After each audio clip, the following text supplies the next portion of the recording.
All right, this young man's name's Tom, and this is his van.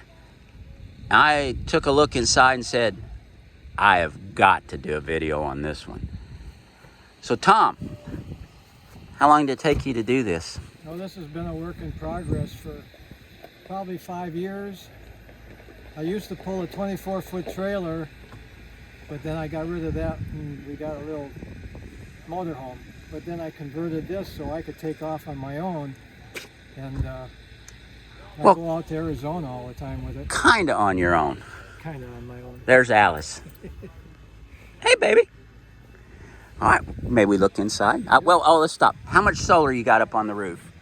I got one panel, that's 180 watts, but there's room for another panel.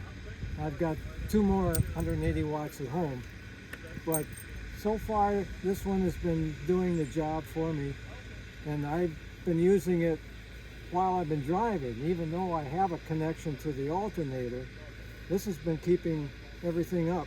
If you ever want to do an upgrade, the Renergy onboard charger will automatically, it's the controller for both the solar panels and the alternator, and it never lets it overcharge, and I want to check into that. Okay.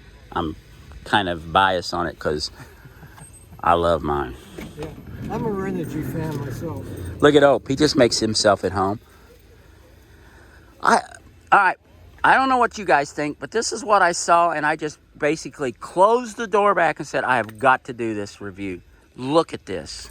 For somebody like me, having this workbench and a place to sit and relax, and then have a nice sized bed, wow. All right, back to Tom. So I do have a DC to DC battery charger, but like I say, the solar panel's been taking care of all the energy needs, and I haven't turned that on yet. And I've been running, last night I was running the diesel heater, and the battery's still saying 13.3. So I got 2 100 amp hour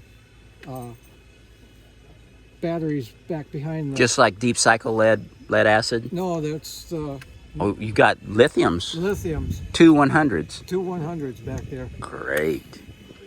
Yeah, and then a 2,000 watt inverter. And could you hold the dog, please? Yeah, the dogs are kind of getting tangled up, aren't you, Ope? So don't blame me, Dad. Here's a refrigerator.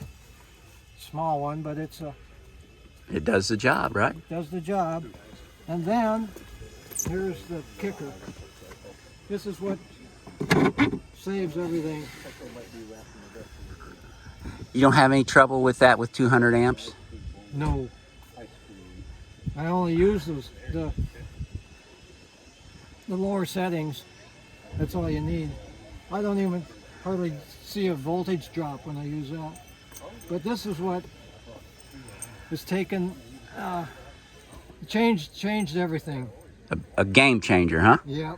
So, how many watts is your inverter to run that bad boy?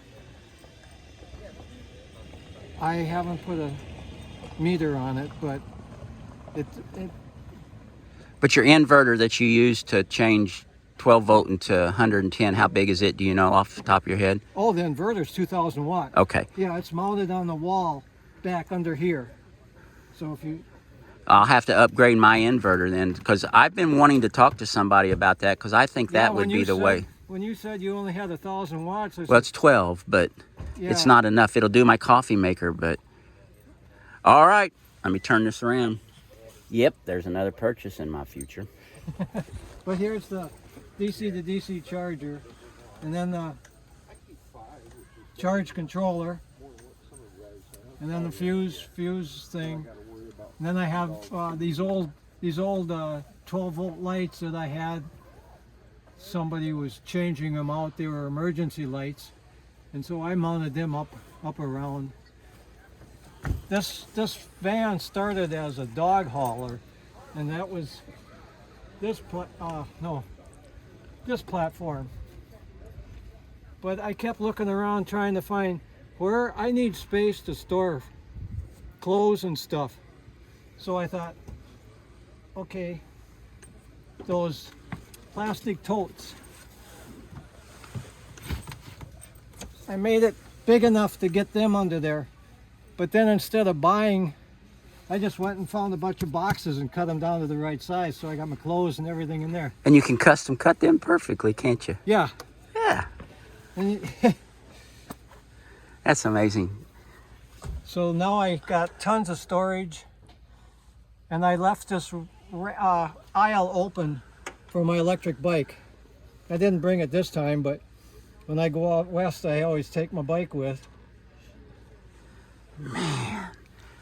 So I can still get in bed with the bike in here. And I know you had mentioned that you do amateur radio. Yeah.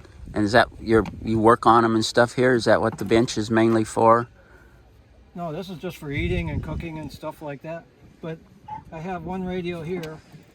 I have another radio here. And then I got a bigger one. The big mobile is mounted up front here.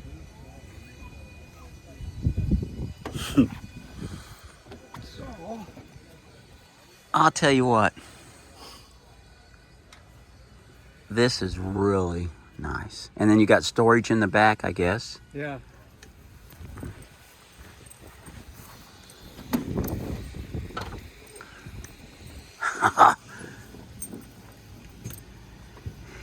You know, I have found that the simpler the design, the better. And you are a perfect example of using things, figuring out what works best, and incorporating it in for yourself to what works best for you. So like I was saying, That's great. this plate, I take the passenger seat out, bolt this plate down, put the passenger seat turned around, and bolt it onto this. And then, what's this cost? A couple of bucks? Instead of $150 swivel. I mean, it takes some time, but that's... Yeah, but that would be for when you go somewhere and you're going to be there for a while. Yeah. Yeah, When which I you head do out quite a west- bit. Yeah. When I head out west, I turn the seat around right away before I leave. But this short little trip, I didn't need it. Well, thank you very, very much for sharing with us, man. You have got a great setup. Great setup. All righty. This is just a perfect example of the type of things you can see when you come to one of our meetups. This is the Indiana Outdoor YouTubers meetup, and we have had a great turnout. I am so happy for a couple of reasons that I met Tom. One is there's finally somebody older than me. But anyway, he's got a great van. Hope you enjoyed this tour. I know I did. Thanks for watching. We'll see you on the next one. Later.